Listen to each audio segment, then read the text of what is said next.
Good morning. It is good to be back with you guys. If you are looking up here and you don't know who I am, I'm Chris McElmurray, and I am not the regular guy. The regular guy is Scott. He's a good buddy of mine. I love Scott. And Scott called me on the phone a little while back and said, you know, I'm thinking about doing a series. He said, I'm going to be out of town for a little bit of it. I'd like you to take this one part of it. And we were talking about it, conceiving of it. And he says, I really want to focus on Jesus. And I was like, well, that's a good idea. You know, it being church and all. I read an article this morning about the trend in a lot of churches that there's a lot of younger people that are starting to return to churches, and they're not wanting messages on 5 zingers to spice up your marriage or 3 tips for good parenting, even though those are good things in and of themselves. They're wanting to hear more about this Jesus guy. They're wanting it to be laser focused in on Jesus, because it is, after all, Christianity. And so Christ is the core of that. And so Scott was talking about this, and as you know, if you were here last week, he talked a little bit about typology, about word pictures, all kinds of things that we see that Jesus fulfills these patterns that have been laid out in the Old Testament. And this morning I was thinking about this passage that he and I had talked about, John 1, 1 through 5. John 1, 1 through 5.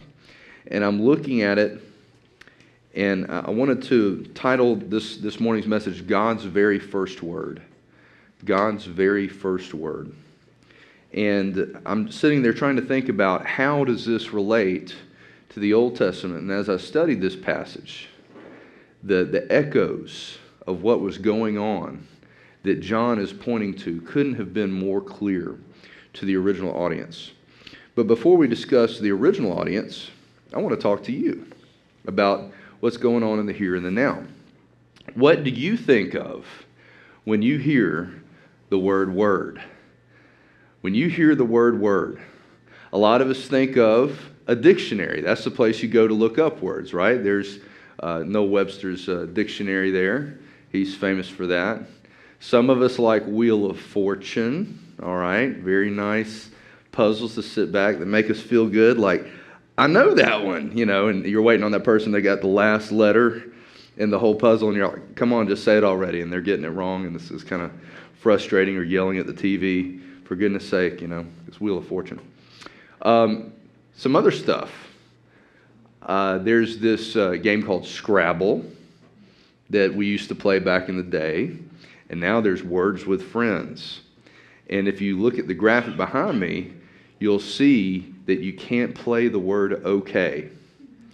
And then it asks you to click the button okay to affirm that.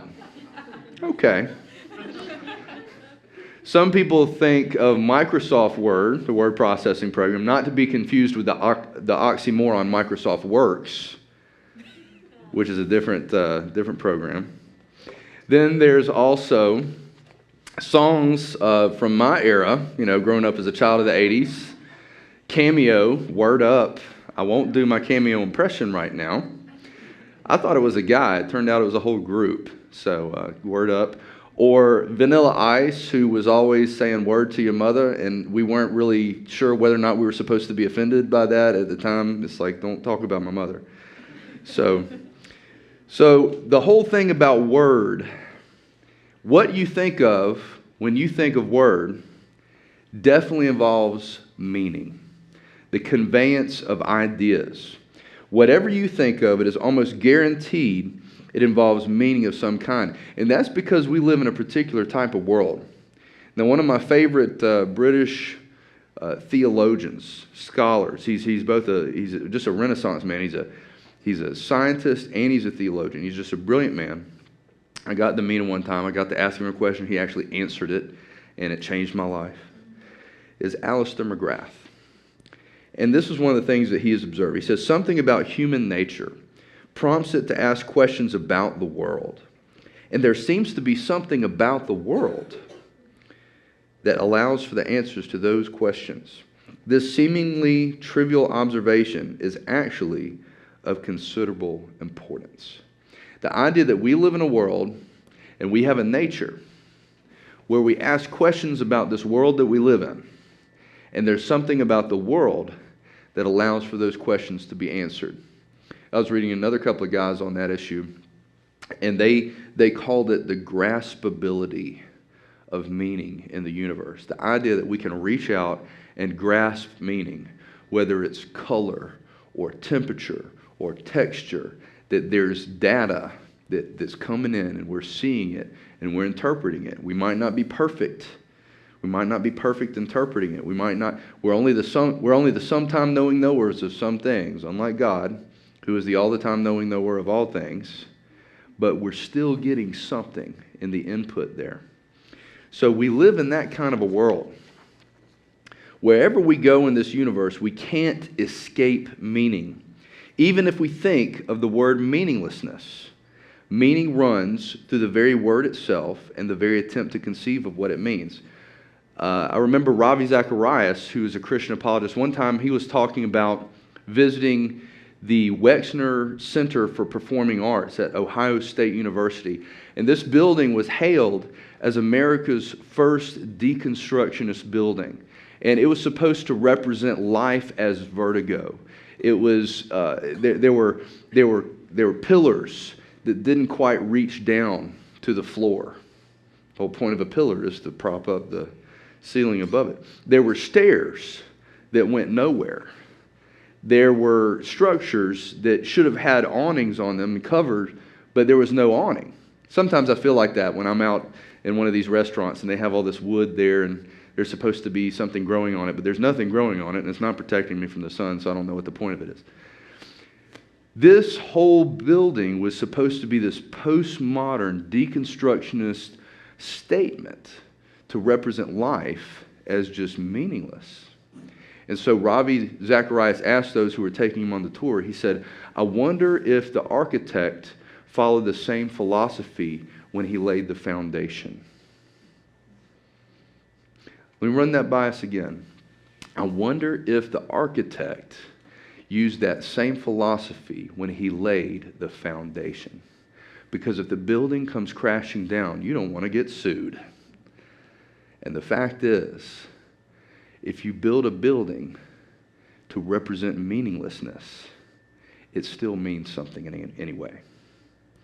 And so when we look in the world, scientists tell us that the world that we live in, when you could consider all the possible scenarios from the beginning of the universe, that all the constants that it takes for there to be a life-permitting universe are so finely tuned. They say there's about 20 constants. The big four, I think they say, are gravity, electromagnetism, and weak and strong nuclear force. I don't know about this stuff. I'm just reporting it. The fact is, they say it is so finely tuned that it's like a Goldilocks principle. It's just right. You remember Goldilocks and the Three Bears. The beds, one was, just big, just small, just the mattress, just soft, just hard. And the porridge was just, too hot, too cold. But this was just right. And we live in this world that is just right for life to exist. And not only for life to exist, but for life to look at the order of the world to see that it's possible for life to exist. This was the work of Barrow and Tipler, who came up with the anthropic principle, the idea that we live in a world that almost anticipated. They said it's like the world anticipated conscious beings who were going to reflect on the fact that we're here, and look, this is really improbable that we're here, but we're here. There is meaning that lies back of the creation of the world.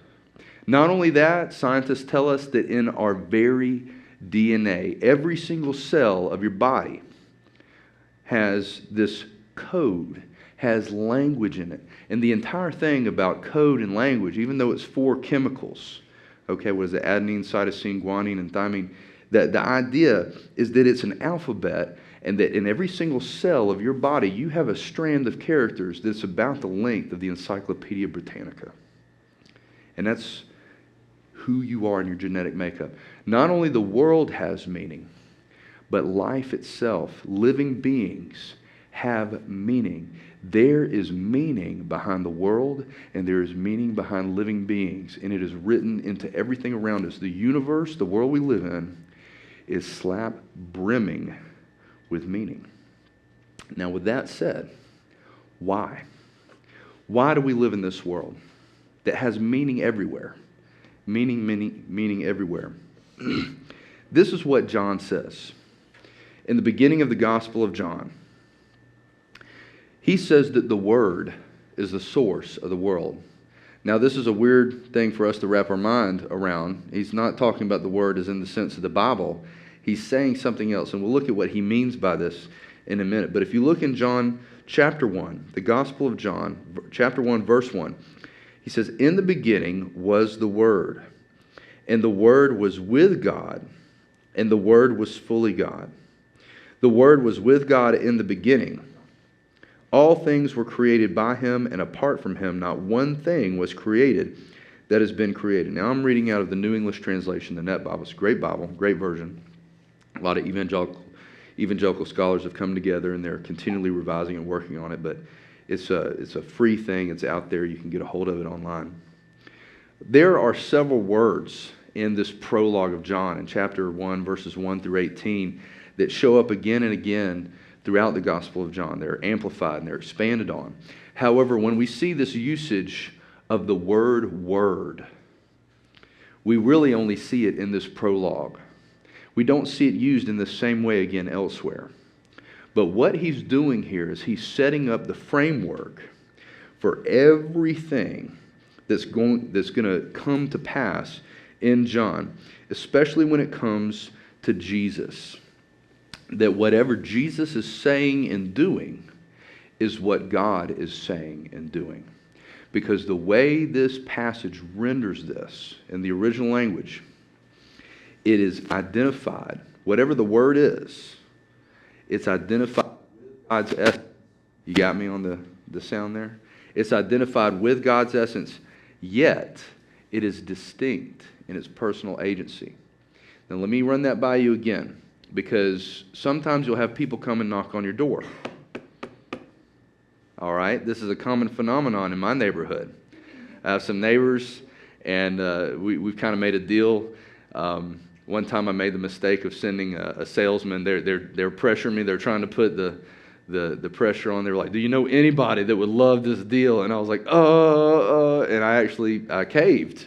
And I gave them my pressure's name, and all the pressure. I gave them my neighbor's name. I mean, they weren't even pulling out my fingernails yet. You know, there was no torture involved, but the guy was just so slick and so good. And I felt so bad. I had betrayed my neighbors. I had given them my name. And so as part of our deal, I told, and she's here today, Amber. Andy's not here with us today. But I told the Partridges, I said, "You feel free to send any religious group, even if they're Baptists, because sometimes they show up too." I said, "You feel free to send any group that knocks on your door to my house, and I'll sit down at the kitchen table and talk with them for a long time about all kinds of stuff." And I love doing that, by the way. But there's one group in particular, the Watchtower Bible and Tract Society, Jehovah's Witnesses, that they look at this situation and they don't render it this way. They don't believe that Jesus is God. When we think of God, they don't believe He's one with God's essence. They, in the New World Translation, in their scriptures, they'll say, and the Word was a God. And I like to point out, that's still a problem for your religion. Because in Jehovah's Witnesses theology, there's only one God. By the way, what happens at the end of John, at the end of the Gospel of John? You know what happens when Thomas sees the risen Christ and he handles him? That whole bit where he goes all, pokey in the holes in the side and everything with the risen Jesus' body. In John chapter 20, verse 28, he says, "My Lord and my God." He puts a possessive on it.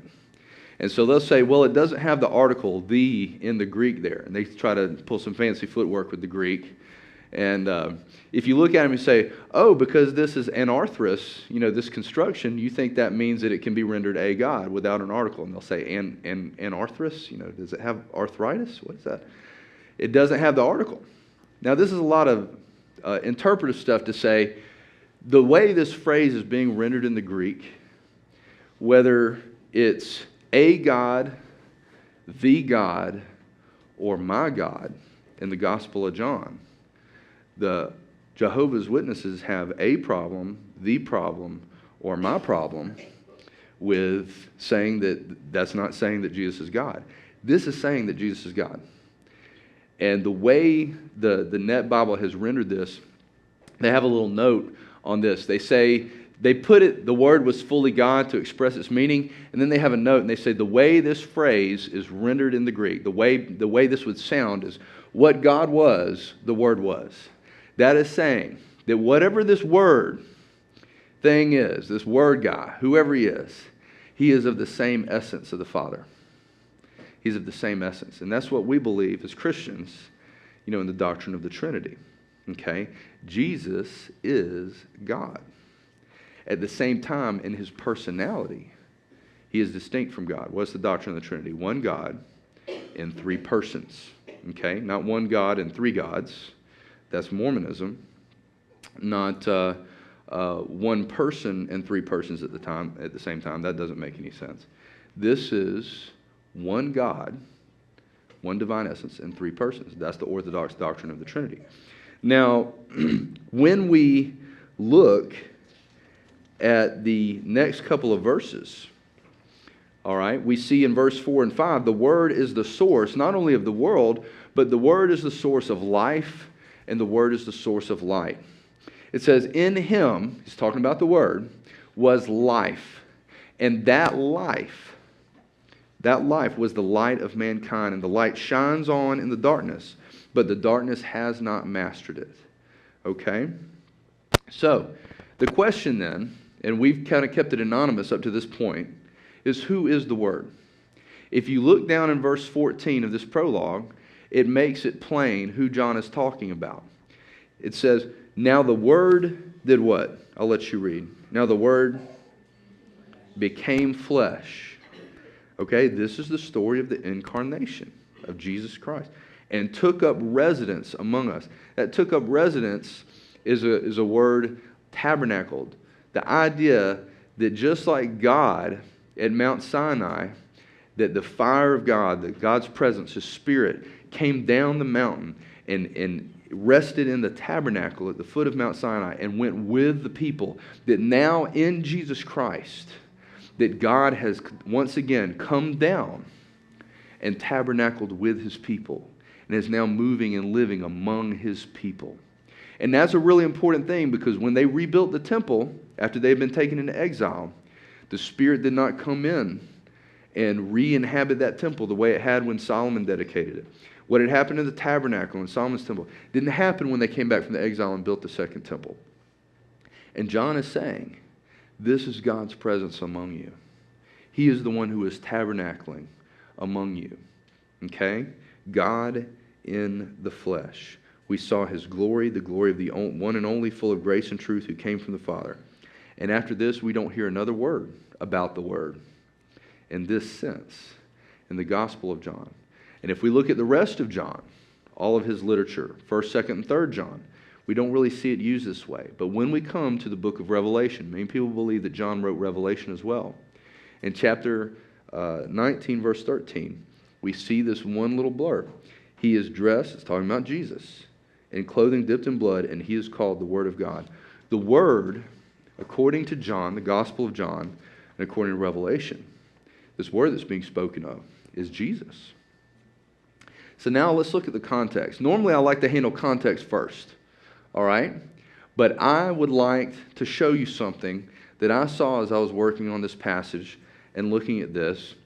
I want to show you this. I have John 1, 1 through 5 on the left, and I have Genesis 1, 1 through 5 on the right. I've left out verse 2 for the sake of how it would play out on the chart here. But we'll talk about why verse 2 in Genesis is very, very unique, very interesting, how that plays into it. You see our passage. We just read through this on the left. okay? And I've highlighted a few things for you.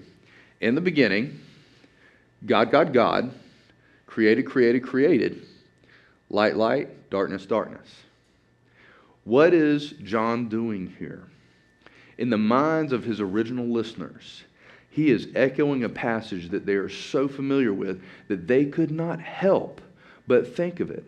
Because when you look on the right, and we track with Genesis chapter 1, verses 1 through 5, in the beginning, okay? That's going to trigger their ears. It's going to trigger their mind. God created the heavens and the earth. Hashemayim va'et ha'aretz. No, I'm not speaking in tongues. That's Hebrew. And that is the whole kit and caboodle. All right? That is everything. The up there-ness, the down here-ness, and the everythingness. God created it all. In the beginning, God created the heavens and the earth. And then verses 2 on in chapter 1 of Genesis tell you the sequence of this. But this first verse here is God created it. Now, how did he do it? He did this. All right? Now, in chapter 2, you get a little bit different creation story. You got God, he's kind of hands-on with stuff. But in chapter 1, how does he create? I want you to see this. Okay? And if you want to turn there real quick, if that's fine, if you want to just let me do it for you, that's fine too. I like to tell people, look in God's Word. Don't take my word for it. Take God's word for it. I don't want to hoodwink anybody or pull the wool over your eyes.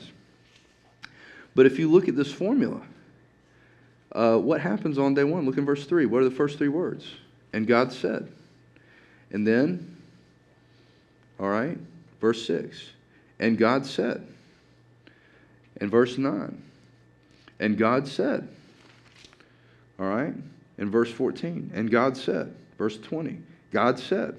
Verse 24. And God said. How is he creating? There's this formula there. God said, and it was so. God said, and it was so. That every day of creation week, God is creating by the mere fact of speaking it into existence. Now, what's different than the way of the old stories of the ancient Near Eastern gods was they would get together and they'd have a big battle and they'd fight. And the losers, their bodies would get torn up and made into the sky and the sea and the land and all that kind of stuff. And human beings were just kind of an afterthought. They were the people that the gods made to outsource the work that the lesser gods didn't want to do. So people were created to be slaves, or people were an annoyance or an afterthought or something. But in this situation, in Genesis, we see a much different creation story. The Hebrew creation story has God, just by his authoritative word, speaking it like a royal king, and it is done. It is so. He decrees it. All right? Just by saying it, it is the power of his word. Speaking it. And so, the big thing here in the background that we don't see, because I love verse 2 out here, is this. He created the heavens and the earth. He created it through speaking, through his word. That's why you can find Jesus there. But in verse 2 of Genesis chapter 1, verse 2, what does it say? And what was over the face of the deep? Darkness. In a lot of the ancient Near Eastern creation stories, you see the darkness of the watery chaos. That freaked everybody out in the ancient world. You could walk to the edge of any landmass and you would see water as far as the eye could see. And water, we weren't made to live in water. Okay, fish are made to live in water. But we get in water and we get in over our heads. All right? So we like to drink it. We like rivers. But water, like a big sea, it freaked people out. And so it was the big darkness, the deep. Okay? And so when you see in Genesis that God has no fight with the watery chaos, it just says the Spirit was hovering over the face of the deep. This word hovering, it's like a mama bird. Okay, I'm flapping my wings here. All right? It's like a mama bird, and she's hovering around her nest, preparing it for life. All right? There is no conflict. There is no violence. God says it, and he nurtures it, and he creates it through his word, and there's life. All right? There is nobody who can fight with God.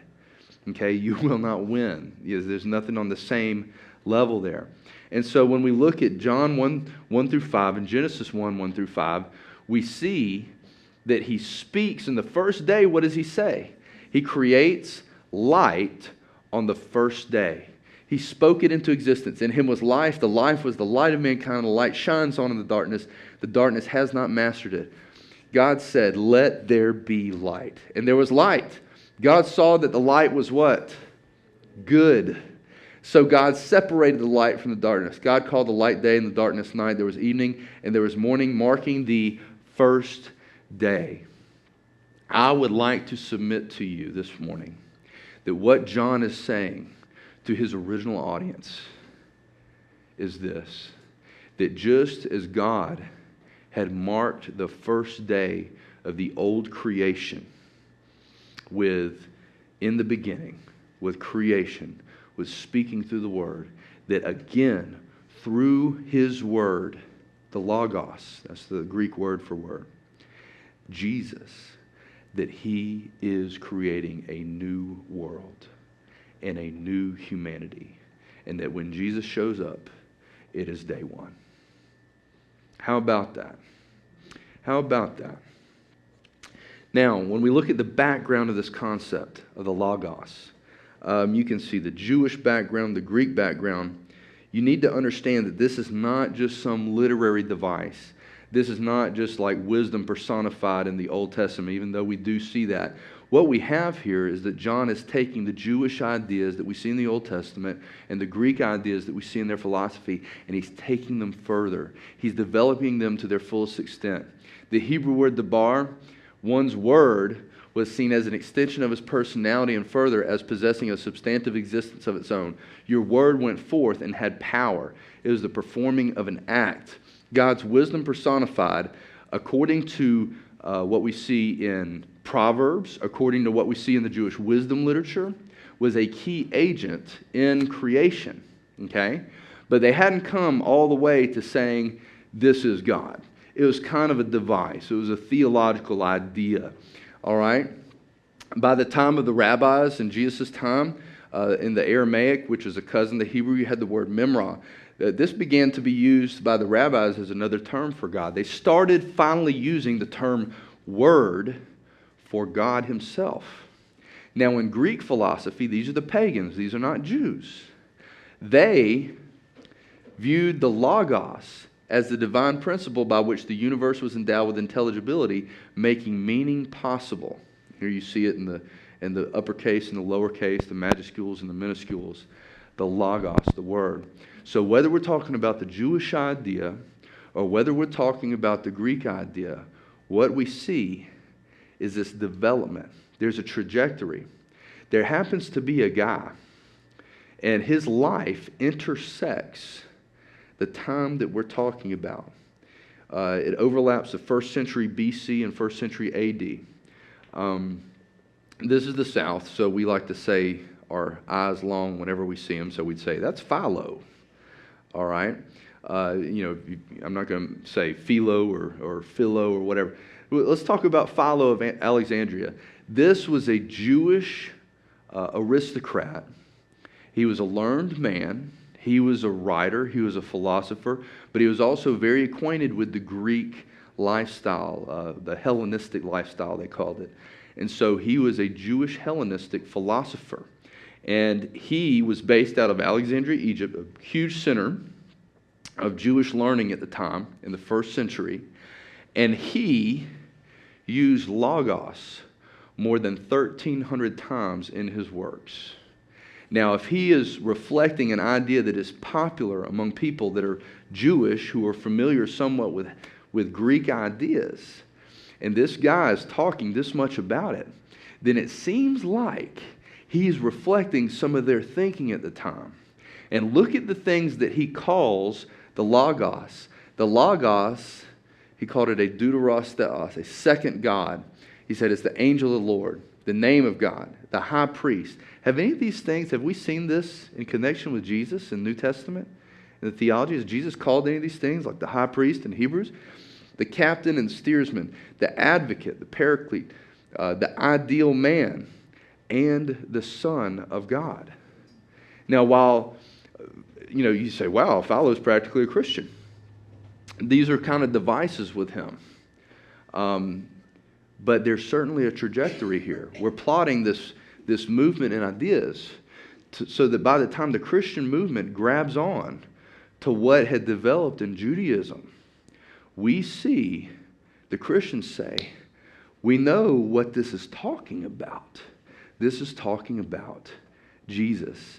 And so, this word is God's word in action, especially creation, revelation, and deliverance. It is not just a word that is thought of. It's not just a word that is spoken. It is something that God does. Creation, revelation, and deliverance is what God does. And so, if we put it all together, what is John doing? He's echoing the Hebrew creation in Genesis. He's developing Jewish and Greek ideas about the Logos to their fullest extent. And he's portraying what God has done in Jesus as nothing less than the first day of his new creation of a new world with a new humanity. All right? So with that said, is John a loose cannon? Is he alone in this opinion? All right, next slide, please. Go ahead. We're going to see that Paul and the writer of Hebrews says some of these same things. Look in 1 Corinthians 8:6. Paul says there, yet for us there is one God, the Father, from whom are all things and for whom we live, and one Lord, Jesus Christ, through whom are all things and through whom we live. In Colossians 1:15 through 17, it says, he is the image of the invisible God, the firstborn over all creation. For all things in heaven and on earth were created by him, all things, whether visible or invisible, whether thrones or dominions, whether principalities or powers. All things were created through him and for him. He himself is before all things, and all things are held together in him. Before we move on to the next slide, I want to camp out on that for a second. Because one time I had some people show up at my door, and they came to my kitchen table, and I was not prepared for something. I was not prepared for this right here. Have you ever seen that? Has that ever bothered you? We look at the early church father. There's this guy, he's not an early church father. In the early church, there was a guy named Arius of Alexandria, I believe it was. And he taught that there was a time when Christ was not, a time when the Word was not, that he was the first creation of God, that maybe he was like Michael the Archangel, he was an angel. And the Jehovah's Witnesses really latch on to this idea, and they like this, because they say that Jesus is something different than the divine essence, something that's not God. And I had these two people, they were a couple, at my table, and we were talking about different things, and I said, well, you're not supposed to worship angels. If Jesus is an angel, and people bow down before him, and he accepts worship on at least 2 occasions, and we also see that happen with an angel and with another person. And these people say, no, you don't worship me. You only worship who? You only worship God. So when people worship Jesus in the text, what should we see next in the text if he's just a man or if he's just an angel? He should be like, no, get up. What are you doing? No. But instead he's like, keep it up. That's good. All right. You see no rebuke in the text afterward. So I'm looking at this word firstborn. Who's the firstborn in the ancient world? What's their function? If you're the firstborn, what do you get? You get double of everything everybody else gets because you are the heir. You're the one who inherits everything. And so the reason they use this word, the reason Paul uses this word here is not to say that there was a time when when Christ was not, and so he can't be God. This is saying that Jesus is the heir. Because he's God who became man, all right, in the flesh, in a world made of matter, that he could inherit the world. God is not made of matter. He's spirit, all right? God is not a man, but Jesus humbles himself, comes down, and through Jesus, the world of matter, the world of men and women, the world of human beings is made. And he can inherit that world. He is the heir. I wish I'd have known that while they were there at my kitchen table. I had to go research. I said, that's a great question, and I'll come back to you. By the way, if you're ever talking with people from a different worldview, from a different perspective, it's okay to say, I don't know. That's a great question. I'm going to write that down, research it, and I'll get back to you. It's okay. It shows that you're not a know-it-all. All right? If you knew it all, then, Well, anyway, nobody likes to know it all. So if we look at the next slide, if we look at Hebrews, the writer of Hebrews says, in these last days, he has spoken to us in a Son, whom he appointed, what does it say there? Whom he appointed what? Heir of all things. Same idea. And through whom he created the world. The Son is the radiance of his glory and the representation of his what? Essence. And he sustains all things by his powerful word. So John isn't crazy. He's not making this stuff up. So what does this mean for us? What does this mean? What is the Word's order for the world? If the world was created through the Word, the Logos, Jesus, then what does that mean? If Jesus is the Word, then he is the one who has the right to set the order for the world. The whole thing about creation stories in the ancient world was about order. Who gets to set the agenda for the way the world is and the way the world is supposed to be? Okay? There's a way things are, and there is a way things are supposed to be. And if you're a Babylonian, you say Marduk made the world. Why? Because he's our God, and we're Babylonians, and we rule. And Babylonian ways are the way things are supposed to be. So get with the program and be Babylonian. All right? And if you're Egyptian, who made the world? Well, Amun-Ra made the world. Okay? Depending on which of the creation myths in Egypt. Okay? And you know what? They're Egyptian. And so they say he's an Egyptian God. He made the world. It's an Egyptian world. It's an Egyptian way of life. So get with the program and be Egyptian. All right? What happens when the Hebrew creation story comes along and says that all people are made in the image of God? It's not about being Babylonian. It's not about being Egyptian. By the time of Jesus, it's not about being Greek. It's not about being Roman.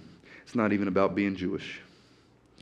It's about being the image of God in a world that God made. And everybody's on this level. Who gets to set the order for the world? The one true God gets to set the order for the world. And if he's a God that's worth anything, he's going to be a good God. What did he pronounce the creation on the first day? He created light, and he said it was good. Now that's going to stick out like a sore thumb. Because a good God, creating a good world with good intentions for good purposes, is something that's different. All the gods were overgrown, selfish brats. In the ancient world, they were like comic book characters with no morals. All right? And here comes this story about a God who's bigger than all of them, who makes them look like the caricatures, the cartoons that they are. And he is holy. He is different, and he is good. And so when John and the early Christian community say that Jesus is the Word through whom God created the world, and that he is the one who gets to set the order for the world, the agenda for the world, the question must be asked, what is his order?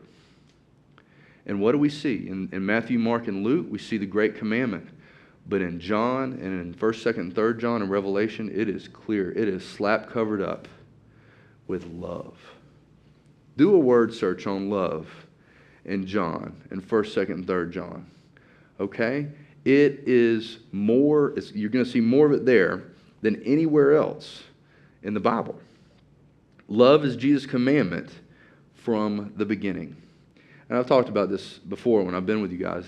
It's love God and love neighbor as self, and keep the two connected. You can't separate one from the other.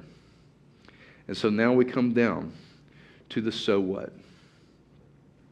Jesus' agenda, if what John is saying here is correct, Jesus' agenda is the reason the world exists to begin with. It's the reason life exists.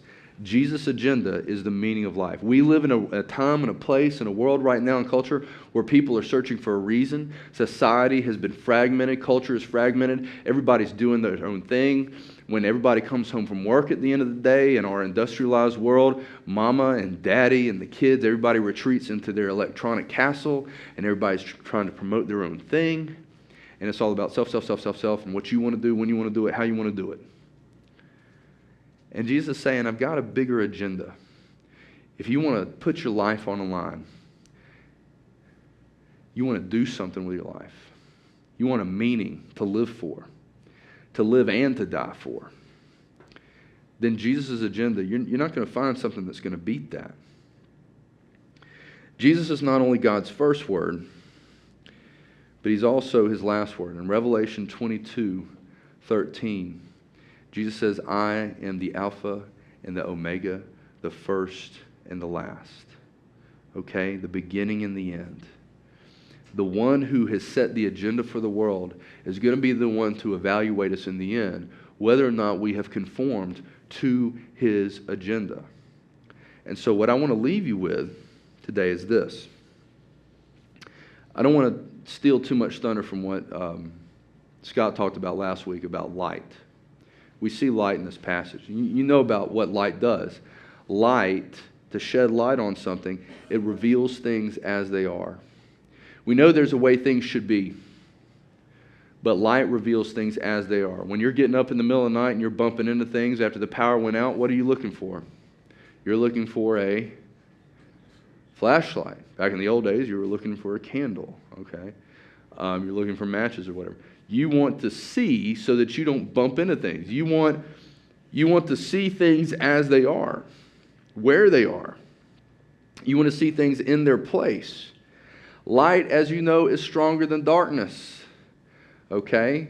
I had a friend that went spelunking. He talked about going into this one cave that was absolute pitch black, that if you remained down there too long, it would actually mess with your eyes, and you'd come out and your vision would be less than what it was going in. He said he would take a youth group down there, and he would light one match. And the light from that one match, it seemed that it illuminated the whole cave when you got down there. One speck of light defeated utter darkness. It reveals things as they are. If that is what Jesus' agenda is like in the world, we've had an interesting year in our family, and one day I sat down with my wife, and I said, I went to church, and this was recently. This was in the last month. I went to church, and there was a cute little video about the 12 days of Christmas. Except instead of our regular 12 days, it was the hassles of Christmas season. Like Christmas vacation, all the hassles, the shopping and the weight gain and everything, and the neighbors and traveling. And all these people were complaining. It was making fun of the whole thing. And the whole thing was one long, big whine, one complaint session. And it hit me about 5 or 6 days into Christmas in this little song, this video they were showing. I remembered a meme that I'd seen on social media. It was called First World Problems, read by third world children. And so you have these children in these impoverished nations, not economically developed. They struggle with poverty. They barely have any semblance of civilization. And they're reading first world problems. I hate it when my charger won't reach the outlet. I hate it when my house is so big that I have to have 2 wireless routers. Stuff like that. And I remember coming home and I was talking to my wife, and we were looking at some of the things that we were dealing with. And all of a sudden it hit me. I said, baby, we need to start evaluating at the end of every day whether or not the problems that we really are facing are first world problems or third world problems. Because in the time that this stuff was written, most people in the world were doing good to have food, shelter, and clothing. And to have more than that puts you in an entirely different class. okay? If you had a little bit of food for a few days, you had clothing to cover up with, and you had a place to stay, then you were doing better than most of the world that was dying from starvation, from exposure, from violence. We got a lot of first world problems. Most of the things that we complain about and whine about are luxuries. I don't want to talk about all my children, but the fact is a lot of times, one of them comes to me and starts complaining. One of them says, I'm bored. I said, your boredom would disappear if you lived in the third world. And they're like, what's the third world? And I say, if you had to hunt for a place to stay tonight, you'd be less bored. If you had to hunt for food right now to stay alive because you hadn't eaten in 3 days, you'd be less bored. All right? If you had to dodge people who were trying to capture you and, whatever, you'd be less bored. So your boredom is a luxury. Our first world problems need to be put in God's first word perspective. There is an agenda for the world. You want to be less bored. You want to find less things to complain about in the new year. Sign on to Jesus' agenda. Not the lovey-dovey, syrupy Hallmark stuff. Love. The blood and guts laid down on a wire. The cross stuff.